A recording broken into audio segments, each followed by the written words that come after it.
Alia memeluk Bima di kamar kosnya, dan pada detik itu ia tahu ia sedang melakukan sesuatu yang tidak bisa dibenarkan, tapi juga tidak sanggup dihentikan. Ruangan sempit itu membuat jarak mereka nyaris tidak ada. Napas Bima terasa jelas di lehernya, hangat dan nyata.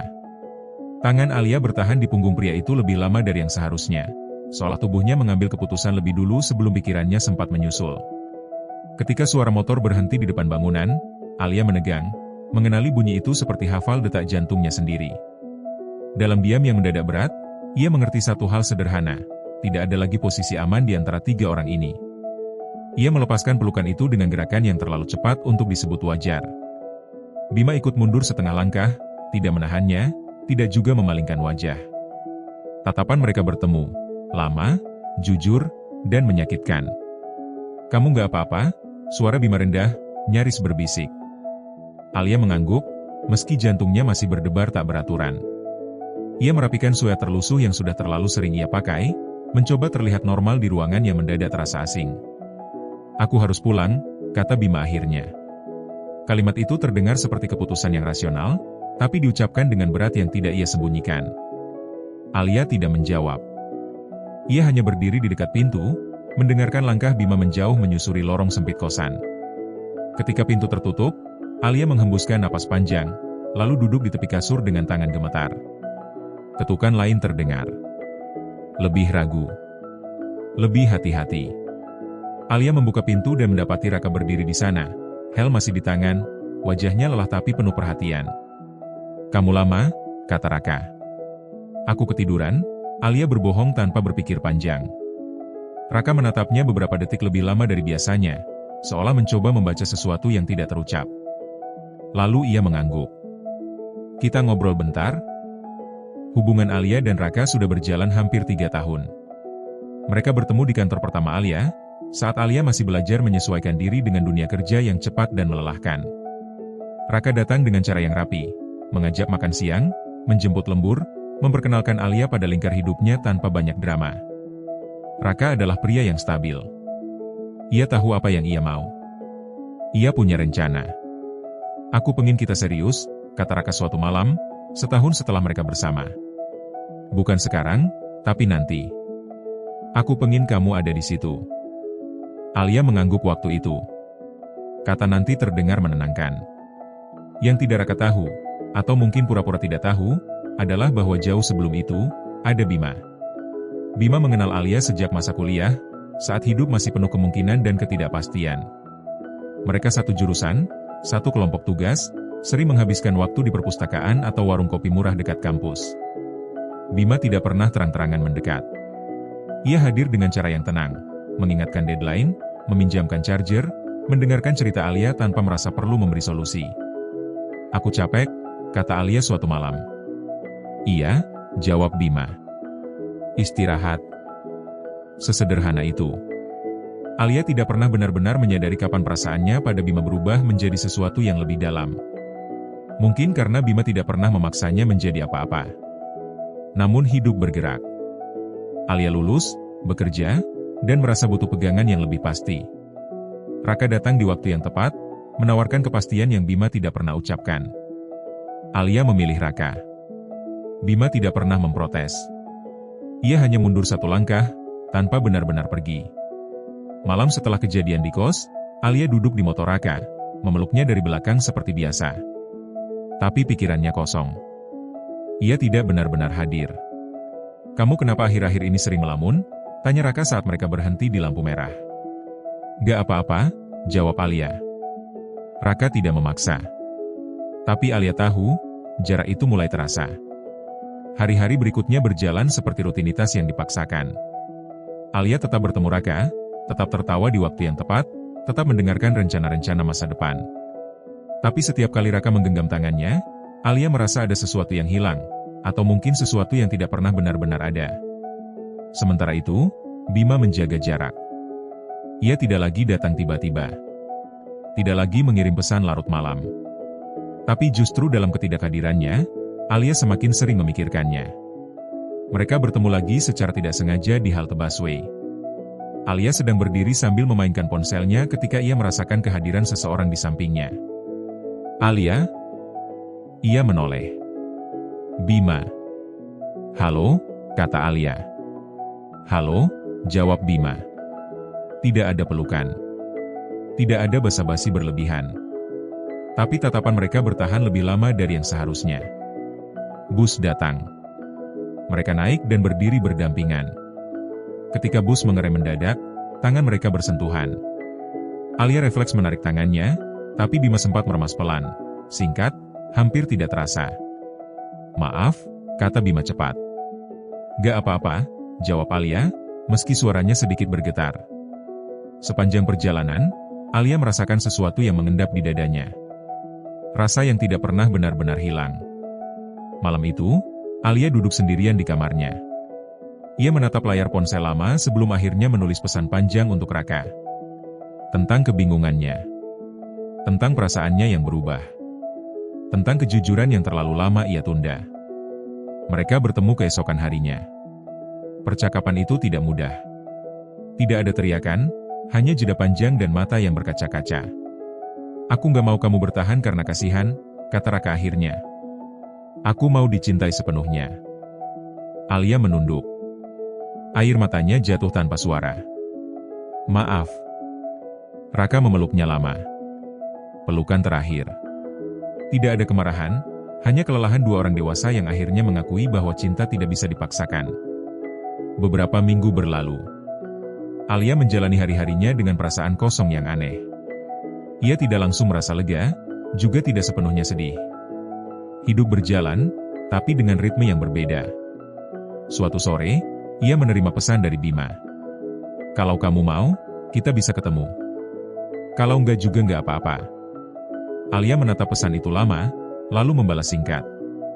Aku mau. Mereka bertemu di taman kecil dekat kampus lama mereka. Tidak ada janji, tidak ada ekspektasi. Mereka duduk berdampingan, menjaga jarak yang sopan. Aku nggak mau jadi pelarian, kata Bima pelan. Aku tahu, jawab Alia. Aku juga nggak mau. Hening sejenak. Aku cuma mau jujur, lanjut Alia. Perasaanku ke kamu, nggak pernah benar-benar pergi. Bima menoleh. Matanya berkaca-kaca, tapi senyumnya tipis dan tenang. Tangannya perlahan meraih tangan Alia, memberi kesempatan untuk ditolak. Alia tidak menarik tangannya. Mereka berpegangan. Tidak erat. Tidak tergesa. Hanya cukup untuk menyadari bahwa kejujuran akhirnya menemukan tempatnya. Alia tahu, cinta tidak selalu datang dengan cara yang rapi. Kadang ia muncul dari pilihan yang terlambat, perasaan yang ditahan terlalu lama, dan keberanian untuk mengakui apa yang selama ini dihindari. Di antara dua nama, Alia akhirnya memilih satu hal yang paling jujur, dirinya sendiri. Dan di sampingnya, Bima tidak lagi hanya menjadi bagian dari masa lalu, melainkan kemungkinan yang perlahan, dengan hati-hati, mulai ia izinkan hadir. Alia tidak langsung menyebut apapun sebagai awal. Tidak ada tanggal jadian, tidak ada unggahan, tidak ada kalimat, kita sekarang apa. Ia dan Bima hanya mulai lebih sering bertemu, minum kopi sepulang kerja, makan malam sederhana, berjalan tanpa tujuan jelas. Semuanya terasa akrab, tapi juga rapuh. Ada jarak yang mereka jaga dengan sadar. Kalau kamu berubah pikiran, bilang, kata Bima suatu malam. Aku nggak mau kita saling menebak. Alia mengangguk. Ia menghargai kejujuran itu, meski di saat yang sama, ia takut pada apa yang mungkin ia temukan jika terlalu jujur pada dirinya sendiri. Ia masih membawa sisa-sisa Raka kemanapun ia pergi. Bukan Raka sebagai orang, tapi Raka sebagai kebiasaan. Sebagai rutinitas. Sebagai versi hidup yang hampir jadi. Beberapa minggu kemudian, Alia bertemu Raka secara tidak sengaja di sebuah minimarket dekat kantor. Raka terlihat lebih kurus, tapi raut wajahnya tenang. Mereka saling menyapa, canggung tapi sopan. Kamu kelihatan baik, kata Raka. Aku belajar, jawab Alia jujur. Mereka berdiri berhadapan beberapa detik lebih lama dari yang perlu. Tidak ada sentuhan, tidak ada pelukan. Tapi ada sejarah yang tidak bisa dihapus begitu saja. Aku harap kamu bahagia, lanjut Raka. Kali ini bukan basa-basi. Alia mengangguk. Dadanya terasa sesak. Aku juga. Malam itu, Alia menangis sendirian. Bukan karena ingin kembali, tapi karena menyadari bahwa memilih satu jalan berarti benar-benar menutup yang lain. Dan itu selalu menyakitkan, bahkan jika pilihan itu benar. Bima memperhatikan perubahan Alia. Ia tidak menanyakannya secara langsung, tapi ia tahu, Alia sering diam lebih lama, lebih sering melamun. "Kamu lagi mikir apa?" tanya Bima suatu malam ketika mereka duduk berdampingan di sofa kecil apartemen Bima. "Aku takut," jawab Alia setelah lama diam. "Takut kenapa?" Aku takut aku cuma berani sekarang, tapi nanti ragu lagi." Bima menoleh. Tatapannya tenang, tapi serius. "Aku nggak butuh kamu sempurna. Tapi aku butuh kamu jujur." Alia menelan ludah. Ia tahu, kejujuran kali ini tidak boleh setengah-setengah. Hari-hari berikutnya memaksa Alia menghadapi dirinya sendiri. Ia mulai bertanya, apakah ia benar-benar memilih Bima, atau hanya melarikan diri dari kehidupan yang hampir jadi terlalu pasti? Ia teringat masa-masa bersama Bima, obrolan tanpa tujuan, diam yang nyaman, perasaan diterima tanpa harus menjadi versi tertentu. Bersama Raka, Alia tumbuh, bersama Bima, Alia bernapas. Perbedaan itu akhirnya terasa jelas. Suatu malam, Alia datang ke apartemen Bima tanpa memberi kabar lebih dulu. Bima terkejut, tapi membiarkannya masuk. Alia berdiri di tengah ruangan, tangannya mengepal. "Aku capek mikir. Aku capek ragu." Bima mendekat, tapi berhenti satu langkah di depannya. Memberi ruang. "Aku mau sama kamu," kata Alia. Suaranya bergetar, tapi mantap. "Bukan karena kamu pilihan kedua. Tapi karena aku akhirnya berhenti bohong sama diri sendiri." Bima menatapnya lama. Lalu ia memeluk Alia. Pelan, hati-hati, seolah memastikan ini nyata. Tidak ada ciuman tergesa. Tidak ada janji besar. Hanya dua orang dewasa yang memilih hadir sepenuhnya. Hubungan mereka tidak langsung mudah. Ada hari-hari Alia masih terdiam, hari-hari Bima memilih memberi ruang daripada menuntut penjelasan. Mereka belajar saling mengenal ulang, bukan sebagai teman lama, tapi sebagai dua orang yang memilih satu sama lain dengan sadar. Kadang Alia takut kehilangan. Kadang Bima takut terlalu berharap. Tapi mereka bertahan. Karena kali ini, tidak ada yang ditinggalkan tanpa disadari. Beberapa bulan kemudian, Alia berdiri di depan cermin kamarnya. Ia terlihat sama, tapi tidak lagi merasa terpecah. Hidupnya belum rapi, belum sepenuhnya jelas, tapi jujur. Ia mengirim pesan singkat pada Bima. "Aku pulang lebih malam. Jangan tunggu." Balasan datang cepat. "Hati-hati. Aku di sini." Alia tersenyum kecil. Ia tahu, cinta tidak selalu datang dengan kepastian. Kadang ia datang sebagai pilihan yang diambil dengan takut, tapi juga dengan keberanian. Dan di antara dua nama yang pernah mengisi hidupnya, Alia akhirnya berhenti bertanya siapa yang harus ia pilih, karena ia sudah memilih bagaimana ia ingin hidup. Tidak ada satu momen besar yang menandai bahwa hidup Alia akhirnya baik-baik saja. Tidak ada titik balik yang dramatis.